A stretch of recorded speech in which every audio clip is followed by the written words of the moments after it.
टीमों में अब स्विमिंग का मुकाबला होगा। जी हां, साबिक भारतीय कप्तान और कमेंटेटर सुनील गावस्कर और हरभजन सिंह ने भी एशियन क्रिकेट काउंसिल को कोलंबो में मैचेस कराने पर आड़े हाथों ले लिया।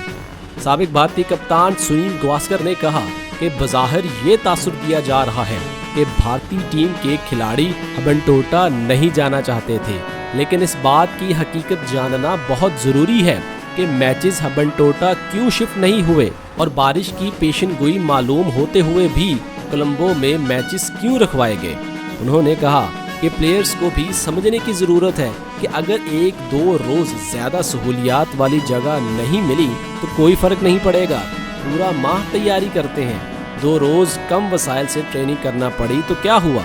दूसरी जानिब हरभजन सिंह ने कहा कि मैच खेलने के लिए ट्रेनिंग की सहूलियात के फुकदान का बहाना गैर मंतकी है।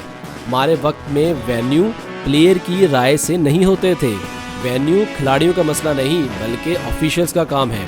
उन्होंने कहा कि मुझे ऐसा लगता है कि कोलंबो अब सिर्फ टीमों के दरमियान स्विमिंग का मुकाबला होगा।